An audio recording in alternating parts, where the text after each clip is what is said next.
Make sure you're subscribed to stay notified. You have to force an adaptation. Yeah, this one bites a lot of people in the arse because in the early days of training, you kind of don't. You'll get away with very little stimulus. And I think that one of the most common times I see people say they've reached a plateau, they've been training like 6 months or a year. It's not a very long time frame. They've basically capped out the newbie gains. So they get to the end of the newbie gains where they haven't been doing things overly efficiently. They're just kind of showing up.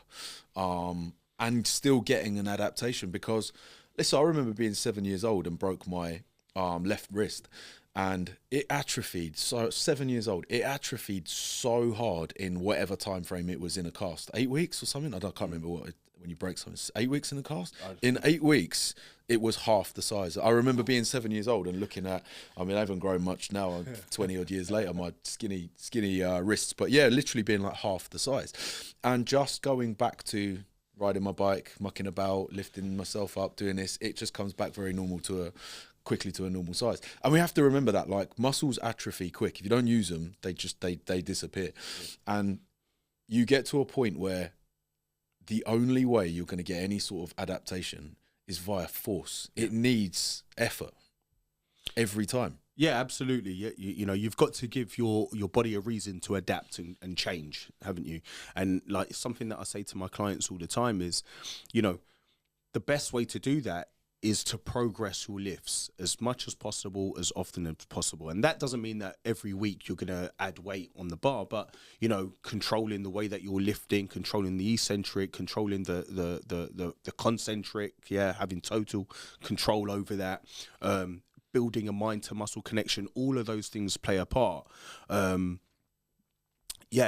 know, if you're thinking about lifting the same weight, you know, for a prolonged period of time, chances are that there's, you know, the stimulus isn't there to see a change anymore. No, and you can apply that though, because like one of my favourite sayings, which is like, you know, when sayings are so silly that you're like, it shouldn't even be a saying, is change requires change, right? Change requires change, any kind of change. Because if we talk about an adaptation in body fat, well, if we want to lose, I mean, the amount of times people have had these disillusions or failed with a fat loss diet, with I want to lose a few pounds. How did you get on? Oh, I didn't do very well. Like, it's like, what did you do?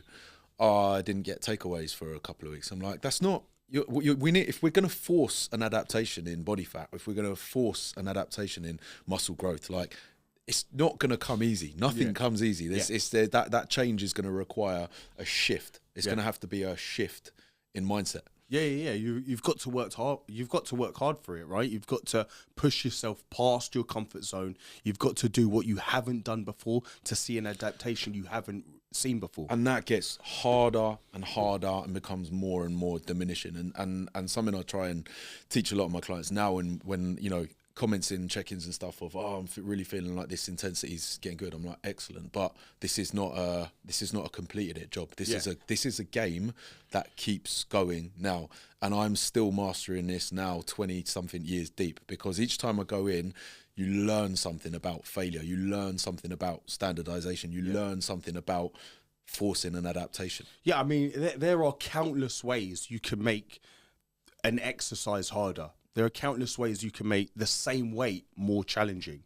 So, you know, you're never going to reach a state where, you know, you've completed it. Like, it's just impossible. It's impossible, yeah, and that's why I like plateaus impossible. But it's that getting into that mindset as well of you know, you just said it, is when things get harder, that's when you want to make it even. That's when we should be embraced, and it goes against how we're wired, because in most instances we react quite reactively to anything. If we're hot, you tend to take off a layer or open a window, right? When we're cold, we put on we are very reactive when it comes to certain things. And I think trying to actually force yourself through something being extremely challenging, there's a natural reaction that wants us to just drop away, that wants us to just go, when it starts hurting, when it starts getting worse, speed it up. So you start losing that standardization, you start losing the quality of the rep.